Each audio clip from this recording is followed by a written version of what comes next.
집으로 가자.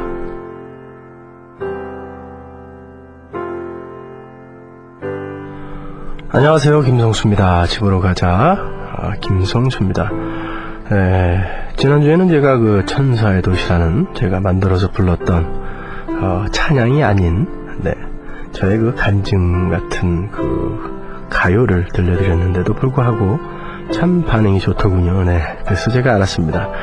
하나님이 지으신 모든 것이 선함에 감사함으로 받으면 버릴 것이 없다라는 그 성경 말씀을 재확인한 한 주였습니다. 이렇게라도 합리화시키지 않으면 큰 봉변을 당할 것 같아서 오늘은 찬양을 먼저 한 곡을 들려드리도록 하겠습니다. The River is Here, 앤디 박이라는 분이 만드신 곡인데 저는 이분이 그 박씨인 줄 알았어요. 앤디 박. 그래서 한국 분인 줄 알았더니 아니더군요. 자, The River is Here, 앤디 박입니다.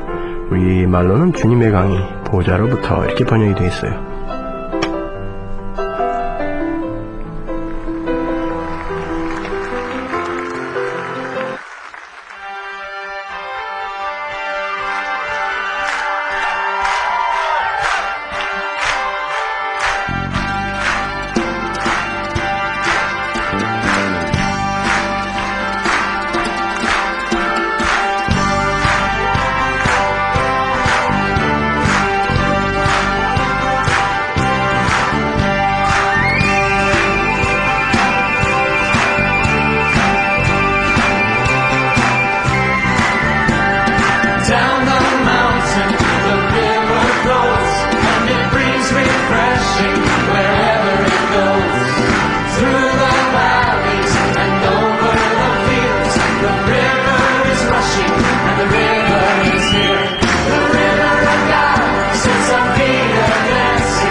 사무엘상 그 8장에 보면은 그 이스라엘 백성들이 사무엘에게 와서 그 자기들의 왕을 세워달라고 요구하는 것을 우리가 그 장면을 익히 알고 있죠.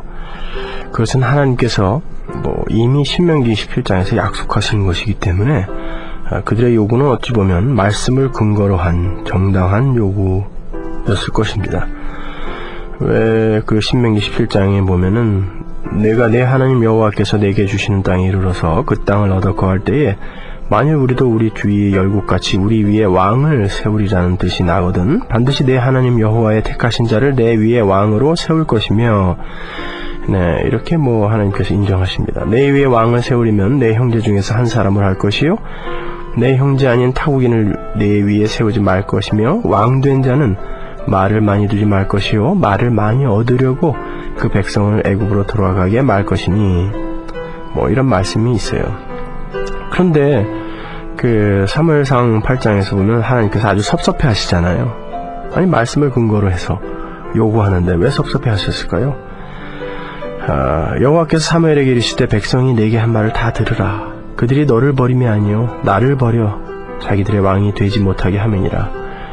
네, 그들이 왕을 요구한다는 것은 바로 하나님이 자신들의 왕이라는 것을 인정치 못한다는 그런 표현이기도 했습니다. 이스라엘 왕은 하나님이십니다. 근데 그들은 하나님을 그들의 왕으로 인정치 않았습니다. 여러분 제가 한번 여러분들에게 여쭤보겠습니다. 약속을 붙들고 말씀을 붙들고 기도하면 그 기도는 반드시 응답이 됩니다. 맞습니까? 헷갈리죠? 네. 당연한 소리를 제가 물어보니까 혹시 아닐지도 이렇게 생각하시는 분이 계실지도 모르겠는데 근데 성경은 아니라고 합니다.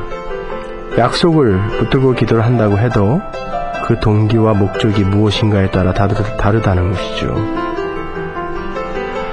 모세가 하나님께서 이스라엘을 모두 죽이시겠다고 했을 때에 하나님의 약속을 들고 하나님께 호소합니다. 그때 하나님께서 뜻을 돌이키시죠.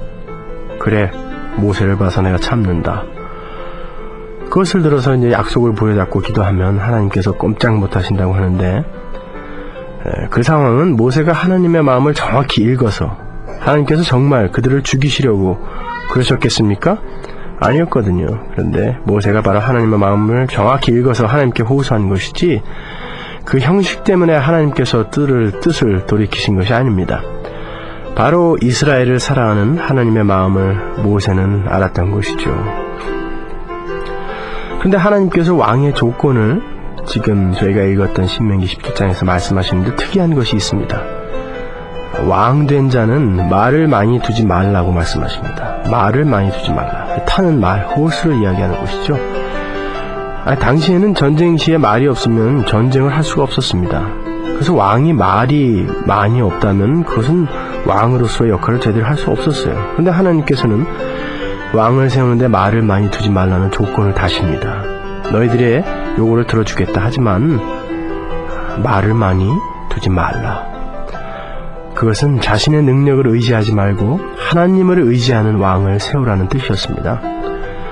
이스라엘 역사상 경제적으로 정치적으로 부강한 나라를 만들었던 인물이 누굽니까?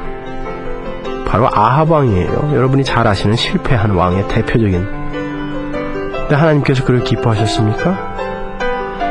하나님께서 정말 사랑했던 왕은 여호사밧 왕이었습니다. 그는 전쟁이 일어나면은 무서워서 성전만 바라보고 하나님의 도우심을 구했던 아주 겁쟁이였습니다. 그런데 하나님이 그를 사랑하셨어요. 그가 나중에 조공이 좀 들어오고 교만해지니까 이방인에게 자신의 창고를 보여주면서 막 자랑합니다. 그러다가 선지자가 그 여호사밧에게 네가 의지하는 게 도대체 무엇이냐? 라고 호통을 치죠. 호된 질책을 듣습니다. 하나님께서 기뻐하시는 인생은 자신이 열심히 노력해서 무엇을 만들어내서 하나님 앞에 드리려는 인생이 아니라 전적으로 하나님의 주권을 인정하며 그분 앞에 겸손히 머리를 조아리고 도우심을 구하는 인생이라는 것입니다. 하나님께서는 그런 사람을 쓰신다고 하는 거죠. 모세가 자신을 태워서 무슨 일을 해보겠다고 주먹을 불끈 쥐고 분연히 일어섰을 때 그것이 며칠이나 갔습니까? 단 하루예요, 여러분. 24시간. 바로 다음날 모세는 애굽에서 도망을 칩니다. 그런데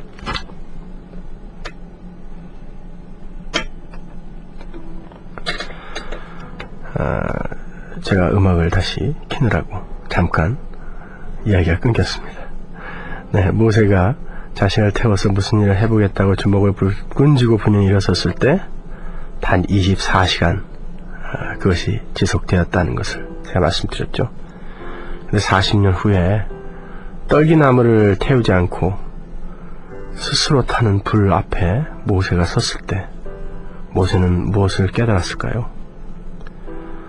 40년 전 자신이 모든 권세와 영화를 다 버리고 일어섰을 때는 아무 말 없이 40년 동안 정말 아무 말 없이 가만히 계시더니 이제 다 늙어서 인생이 길어야 70이고 강건해야 80이라고 시편의 시를 썼던 그 모세가 80이 되었을 때 이제 다 늙어서 나를 찾아오시냐고, 나는 능력이 없어서 못 간다고 모세가 하나님 앞에서 버팅깁니다.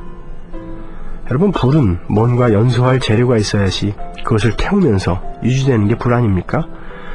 그런데 떨기나무를 태우지 않고 홀로 타는 불, 그것이 무엇을 말하는 것일까요? 하나님께서 거기서 우리에게 하시고자 하는 말씀이 무엇이겠습니까? 너희가 너희 힘을 의지해서는 고작 24시간밖에 그 불은 유지될 수 없고 24시간이면 다 타버릴 수밖에 없지만 하나님께서 태워주시는 불은 그 목적이 다 이루어질 때까지 절대로 꺼지지 않는다는 것을 보여주시는 것입니다. 그리고 하나님은 절대로 너의 능력을 의지해서 하나님의 일을 이루어 나가시는 분이 아니시라는 것, 스스로 하나님의 일을 하나님에 의해서 이루신다는 것을 보여주시는 것이죠. 우리의 것을 태워서 하나님의 일이 이루어지지 못함을 우리는 알아야 합니다. 정말 그분이 쓰시겠다고 하실 때 겸손히 순종하는 마음, 하지만 그것이 하나님의 일이란 결제가 떨어지고 나면 목숨을 걸고 뛰어드는 자를 하나님은 찾으시는 게 아니겠습니까? 여러분, 우리가 바로 그런 사람이 되십시다. 여러분, 나의 어떤 것도 하나님 앞에서 목을 뻣뻣이 세우고 하나님 이 정도면 되지 않겠습니까? 라고 내어놓을 수 있는 것은 없다는 것이죠. 자, 제가 또 CD를 한 장 걸겠습니다. 제가 그 CD 플레이어가 하나밖에 없어서 이러한 사태가 자주 발생하곤 하는데, 조만간에 하나를 얼른 구입을 해서 매끄러운 방송 진행을 하도록 하겠습니다. CD를 걸죠.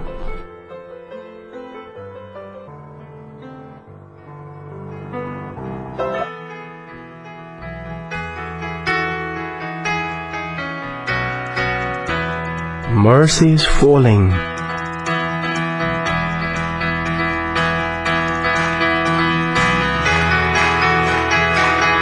이 곡 들으시면서 저는 다음 주에 다시 뵙겠습니다. 김성수였습니다. 안녕히 계십시오.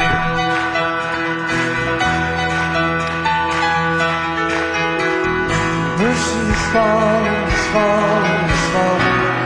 Mercy falls like a sweet sweet rain. Mercy is falling, is falling on me. Mercy is falling, is falling, is falling. Mercy falls like a sweet sweet rain. Mercy is falling, is falling on me.